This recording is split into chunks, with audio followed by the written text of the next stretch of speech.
రెండేళ్లు కూడా నిండని కవన పిల్లలు తన సంరక్షణలో తన ప్రేమలో ఉండాల్సినటువంటి తన బిడ్డను దౌర్జన్యంగా లాక్కొని తన నుంచి దూరం చేశారంటూ నాకు న్యాయం కావాలి అంటూ కన్నీళ్లతో మీడియాను ఆశ్రయించారు డాక్టర్ గాయత్రి. పాపను ఎత్తుకుని వెళ్ళిపోయారు. నిజంగా ఏదైనా గొడ్డలో ఏదో తెచ్చి మమ్మల్ని పొడి చేస్తే ఎవరు బాధ్యతలు? ఆవిడ ఎప్పుడు చూసినా డిప్యూటీ సీఎం ఎగ నేను పనిచేస్తున్నాను, నా ఇన్ఫ్లుయెన్స్ వల్ల నీకు ఏమీ అవ్వదు, నువ్వేమీ చేయలేవనే ఎప్పుడు అంటూ ఉంటారు. ఆయన పేరు చెప్పుకొని ఈవిడ ఇలా చేస్తుందా? అది ఆయన్నే నేను క్వశ్చన్ చేస్తున్నాను మేడం. పిల్లలు పుట్టకి ఇలాంటివి ఏంటి అని అడుగుతుంటే ఇప్పుడు నాకు హెరాస్మెంట్. కనీసం పాపని ఇవ్వలేకపోతున్నారు ఏంటి మేడం డిపార్ట్మెంట్ వాళ్ళు?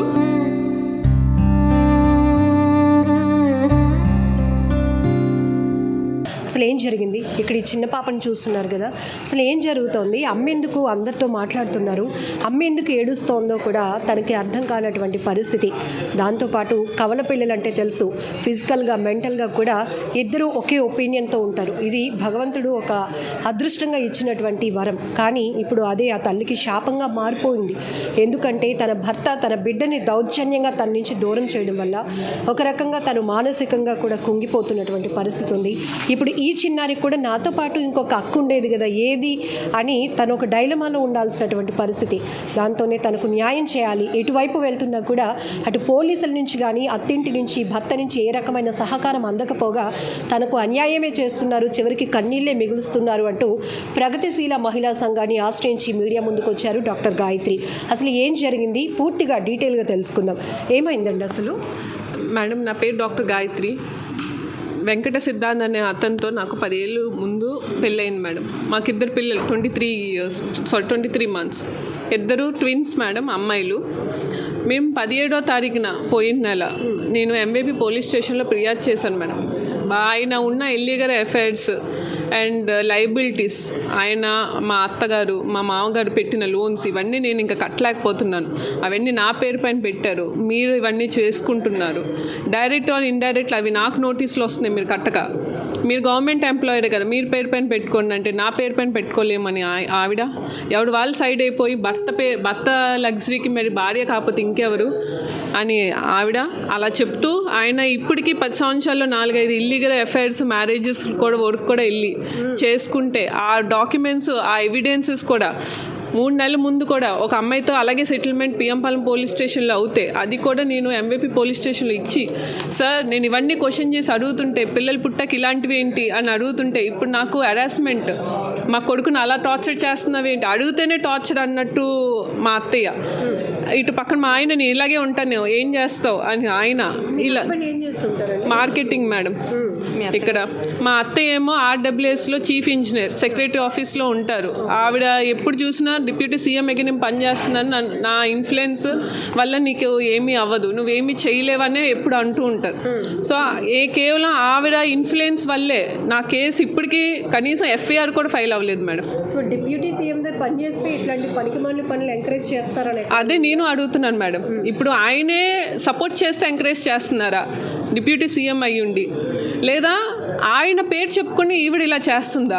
అది ఆయన్నే నేను క్వశ్చన్ చేస్తున్నాను మేడం.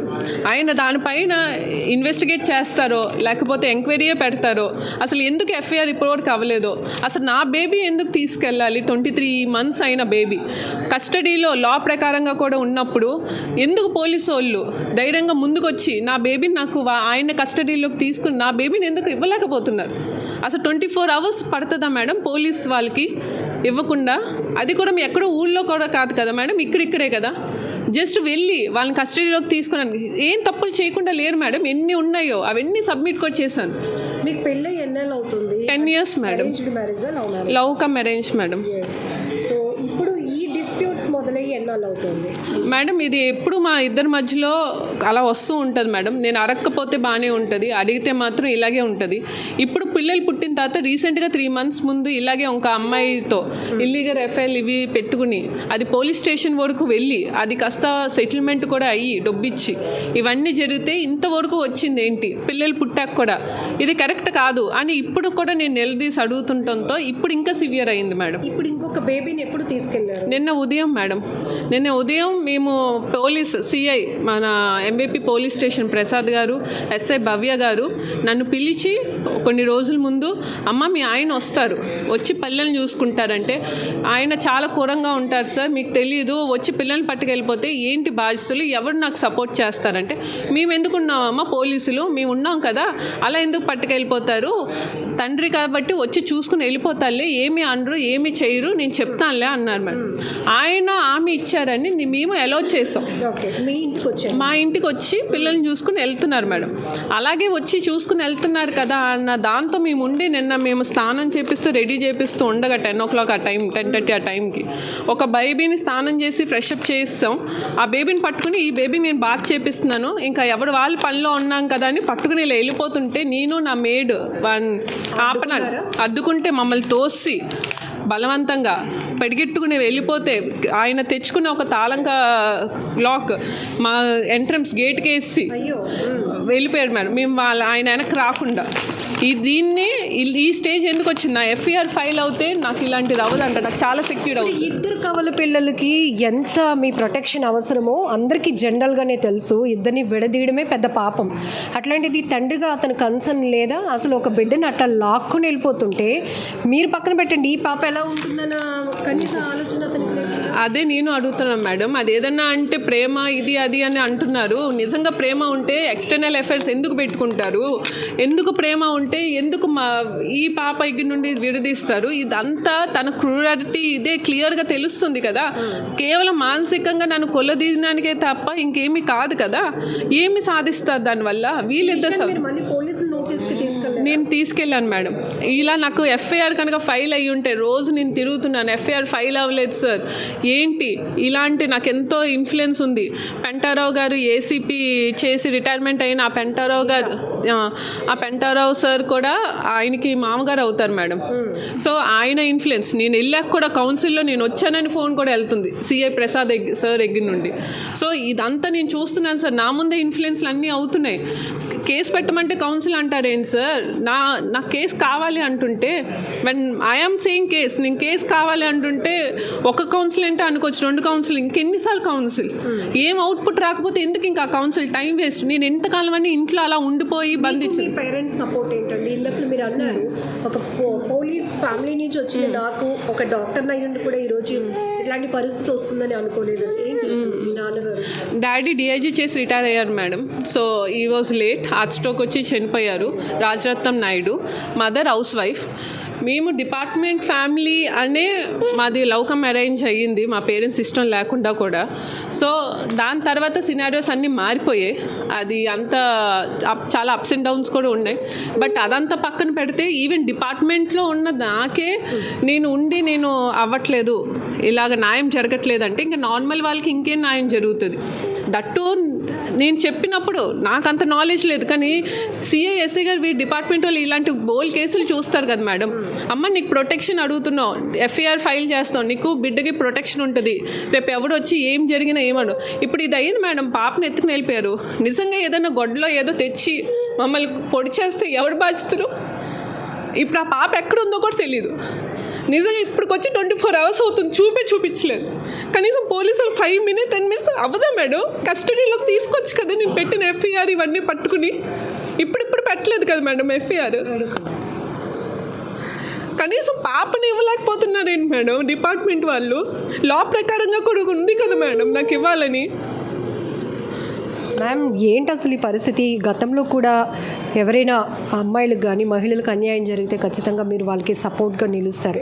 వారికి రైట్ వేలో న్యాయం జరగలేనప్పుడు మీడియా కానీ లేకపోతే ప్రజా సంఘాలుగా మీరు ముందుకు రావాల్సిన పరిస్థితి. ఇప్పుడు తన ఆవేదన అంతా కవల పిల్లలు ఒక్కరిని అలా లాక్కొని వెళ్ళిపోయారు, ఆ తల్లి తల్లడిల్లిపోతున్న పరిస్థితి. ఇది మానవతా దృక్పథంతోనైనా వాళ్ళు స్పందించాలా, లేకపోతే ధర్మం చట్టపరంగానైనా ఈరోజు Hindu minority and guardianship act ప్రకారమైనా కూడా చూసుకుంటే 2 సంవత్సరాల బేబీస్ లోపు పిల్లలు, ఇంకా 2 సంవత్సరాలు కూడా రాలేదు వాళ్ళకి, పసి పిల్లలు, చంటి పిల్లలు, ట్విన్స్ వాళ్ళు. ఆ పిల్లల్ని దూరం చేస్తున్నప్పుడు మామూలుగా గార్డియన్షిప్ యాక్ట్ ఏం చెప్పింది, 5 సంవత్సరాల లోపు ఉన్న బిడ్డ న్యాచురల్ గార్డియన్ తల్లి దగ్గరే ఉండాలని. 5 సంవత్సరాలు దాటిన తర్వాత తండ్రి కనుక కావాలని కోరుకుంటే అప్పుడు కోర్టులో దానికి సంబంధించిన దాంట్లో సబ్మిట్ చేసి సివిల్ కోర్టులో అప్పుడు దాన్ని ఆయన కస్టడీకి తీసుకోవచ్చు. కానీ ఇంత పసిపిల్లల్ని ఆమె మీద కక్ష సాధింపు కోసం, నిజంగా బిడ్డ మీద ప్రేమ కోసం కాదు, ఆమె మీద కక్ష సాధింపు కోసం ఆ బిడ్డని ఆ విధంగా లాక్కొని వెళ్ళిపోతే అవకాశం ఇచ్చింది ఎవరు? పోలీస్ డిపార్ట్మెంట్ కదా. ఎందుకంటే తన ఇంటికి ఎలవ్ చేయొద్దు అన్నది ఆ పాప. ఇప్పుడు డాక్టర్ గాయత్రి చెప్పినట్లుగా తను ఎలవ్ చేయొద్దండి, మా ఇంటికి ఎలవ్ చేయొద్దు అని చెప్పేసి అంటే లేదమ్మా ఏమీ కాదని చెప్తే అవకాశంగా తీసుకొని బిడ్డను లాక్కొని వెళ్ళిపోయాడు. మరి ఆ ఇంటికి పంపించడానికి పోలీసులకు అవకాశం ఉంది, కానీ ఆమె కస్టడీలో ఉన్న బిడ్డను లాక్కెళ్ళిపోయినప్పుడు, కస్టడీలో ఉన్నప్పుడు బిడ్డ లాక్కెళ్ళొద్దయా, త్రూ ప్రాపర్ ఛానల్ కోర్టు ద్వారా తీసుకెళ్ళని చెప్పడానికి ఏంటి వాళ్ళకి ప్రాబ్లము? ఆ బిడ్డ వెళ్ళిపోయి 24 గంటలు అవుతుంది, ఆమె ఒకటే ఏడుస్తుంది, నాకు నా బిడ్డని ఇచ్చేయండి, తర్వాత నా ఫ్యామిలీకి సంబంధించిన కేసు మీరు చూద్దరు కానీ నా బిడ్డని ఇచ్చేయండి అని చెప్పేసి అడుగుతుంది. అప్పుడు వాళ్ళు ట్రెస్పాస్ కిడ్నాప్ వస్తుందా లేదంటే ఆమె కస్టడీ నుంచి తీసుకెళ్ళిపోయిన తర్వాత న్యాచురల్ గార్డియన్గా అతను ఉన్నప్పటికీ కూడా త్రూ ప్రాపర్ ఛానల్ లీగల్గా చూసుకోవాలి. కానీ ఇట్లాంటి అవకాశం ఇచ్చింది ఎవరు అంటే ఇప్పుడు వాళ్ళ చేతులు ఎత్తేయటం కాదు, ఇది మొత్తం కూడా వాళ్ళు ప్రభావితం అవుతున్నారు. ఇక్కడ ఉండే డిపార్ట్మెంట్ వాళ్ళంతా కూడా దీన్ని అతను కోర్టు ద్వారా, పోలీస్ వ్యవస్థ ద్వారా ఫేస్ చేయగలను అంటే ఇలా చొరబడి లాక్కొని వెళ్ళిపోయి బయట తాళాలు వేసినంత అంత అవసరమేమో. ఆ అమ్మాయి తాళాలు వేసిన వెంటనే 100కి ఫోన్ చేసింది. 100కి ఫోన్ చేసిన తర్వాత మాకు ఫోన్ చేసింది. మేము అంటే ప్రాపర్ ఛానల్కి వెళ్ళిపోమ్మా, సీఏ దగ్గరికి వెళ్ళమని చెప్పాము. ఇట్లా చెప్పింది, ఎవరు స్పందించట్లేదండి. 100కి ఫోన్ చేస్తే 100 వాళ్ళు చెప్పారట, మీరు తాళం బ్రేక్ చేసేసుకొని ఎవరైనా పిలుచుకొని తాళం బ్రేక్ చేసేసుకొని సంబంధిత పోలీస్ స్టేషన్కి వచ్చి కంప్లైంట్ ఇమ్మన్నారట. ఈ అమ్మాయి డ్యూటీలో వాళ్ళ అన్నయ్యకి ఫోన్ చేసి వాళ్ళ అన్నయ్యని పిలిపించుకొని తాళాలు బద్దలు కొట్టించుకొని అప్పుడు వచ్చి వాళ్ళ స్టేషన్లో కంప్లైంట్ ఇచ్చారు. ఆ కంప్లైంట్ ఇచ్చిన తర్వాత వాళ్ళు ఏం చెప్తారు, మరి మేము ఏం కేసు పెట్టాలండి అని చెప్పేసి మాట్లాడుతూ ఉంటే అదేంటి ఎంత అన్యాయం, ఆమె కష్టంలో ఉన్న బిడ్డ లాక్కెళ్ళిపోయాడు కదా. ఇప్పుడు గొడవలు జరుగుతున్నాయి, గొడవలు జరిగిన తర్వాత ఏదైనా లీగల్గా చూసుకోవాలి ఆ విషయాన్ని. అట్లా కాకుండా ఒకళ్ళ కస్టడీలో నుంచి ఇంకో కస్టడీలోకి మారాలంటే త్రూ ప్రాపర్ ఛానల్ లీగల్గానే. మరి అట్లా తీసుకెళ్ళిపోయిన తర్వాత ఆ బిడ్డని ఇంతకుముందు ఎక్కడుంది అక్కడ ఉంచమని చెప్పడానికి కూడా పోలీస్ డిపార్ట్మెంట్ వాళ్ళు మీనమేషాలు లెక్కించడం, మా చేతులు ఎత్తేయడం, మేము చేయలేము, కోర్టుకి వెళ్ళమని చెప్తే ఇంతకుముందు ఎందుకు పంపించారు వాళ్ళ ఇంటికి, అమ్మాయిని చూసుకోమని, అది కోర్టులో చూసుకోమని చెప్పొచ్చు కదా. కాబట్టి వాళ్ళు ఉద్దేశపూర్వకంగానే ఆవిడ ఏదైతే వీళ్ళ అత్తగారు పవన్ కళ్యాణ్ గారు అంటున్నారో ఆ పేరు చెప్పుకొని ఆవిడ మొత్తం కూడా ఇక్కడ ఇన్ఫ్లుయెన్స్ చేశారు.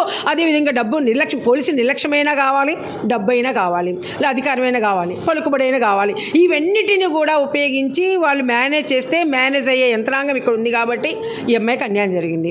ఇప్పుడు దీనికి బాధ్యత ఎవరు? ఆ పసిపిల్ల అల్లాడిపోతుంది. ఈ పాప ఎవరు పట్టుకున్నా ఆగట్లేదు, ఎవరు పట్టుకున్నా ఊరడించినా కూడా వాళ్ళ అమ్మమ్మ దగ్గర ఎంత బతిలానే వెళ్ళటం లేదు, తల్లి దగ్గర ఉండటం లేదు, అయినా కూడా పద్దాకులు ఏడుస్తూనే ఉంది. మరి ఈ బిడ్డకు సంబంధించిన దాంట్లో వీళ్ళ యొక్క భవిష్యత్తు ఏంటి, వీళ్ళ ఆరోగ్యం ఏంటి, వీళ్ళకి సంబంధించిన మెంటల్ స్ట్రెస్ ఏంటి, వీటన్నిటికి కూడా ప్రభుత్వమే సమాధానం చెప్పాలి. మేమేం డిమాండ్ చేస్తున్నామంటే అర్జెంటుగా పాపను తల్లి దగ్గరికి చేర్చండి. ఆమె కష్టం నుంచి తీసుకెళ్ళిపోయాడు కాబట్టి కొత్తగా కస్టడీకి ఇమ్మని అడగడం లేదు. ఆమె కష్టం నుంచి తీసుకెళ్ళాడు కాబట్టి పాపని ఇచ్చేయండి. ఇచ్చేసిన తర్వాత అతను తన యొక్క రైట్ని కోర్టులో ఎస్టాబ్లిష్ చేసుకోమని చెప్పండి. ఈమెకు చట్టబద్ధంగా ఏదైతే కుటుంబ హింసని ఫేస్ చేసిందో దాని మీద ఫిర్యాదు ఇచ్చింది. ఆ తక్షణం ఆ ఫిర్యాదుని ఎఫ్ఐఆర్ చేయండి. సంబంధించిన సెక్షన్ల ప్రకారం కేసు నమోదు చేయండి. మేము చట్టబద్ధంగా పనిచేయమని అడుగుతున్నాం పోలీస్ డిపార్ట్మెంట్ని, చట్టబద్ధేతరంగా పనిచేయమని అడగట్లేదు. వాళ్ళు చేయాల్సిన డ్యూటీని వాళ్ళు చేయమని అడగటం కోసమే ఇంత మేము ఆందోళన చేయాల్సి వస్తుంది. కాబట్టి ఇది పద్ధతి కాదు. పోలీస్ డిపార్ట్మెంట్ ఆ విధంగా పని చేయాలని కోరుకుంటున్నాం. సత్వర న్యాయం అంటే ఇంత కాదు. పసిబిడ్డ ఏడుస్తుంది, ఆ బిడ్డ కూడా ఇట్లనే ఏడుస్తుంది. ఎందుకంటే సేమ్ మెంటల్, మీకు ఇందాక మీరు మాట్లాడినట్లుగానే వాళ్ళు 1 మినిట్ తేడాతో పుట్టారు కాబట్టి సేమ్ మెంటల్గా ఒకే రకమైన అభిప్రాయాలు కలిగి ఉంటారు. కాబట్టి ఆ పాప కూడా ఇదే స్ట్రెస్ కూడా కలిగి ఉంటుంది. వాళ్ళ నాతో అటాచ్మెంట్ కూడా పాపకి లేదని చెప్తున్నామే. కాబట్టి తల్లితో చెల్లితో ఉన్న అటాచ్మెంట్ ఆమెకి ఆ బుజ్జి పాపకే ఉంటుంది. కాబట్టి ఆ పాపని వెంటనే తల్లి దగ్గర చేర్చాల్సిందిగా మేము కోరు. పోలీసులు చెప్పిన మాటకు నమ్మి యాక్సెప్ట్ చేస్తే బలవంతంగా 2 కవల పిల్లలు ఒక చిన్నారిని లాక్కొని వెళ్ళిపోయిన తన భర్త నుండి తన బిడ్డను ముందు నాకు అప్పగించి తనకు న్యాయం చేయాలని కన్నీళ్లతో వేడుకుంటున్నారు డాక్టర్ గాయత్రి.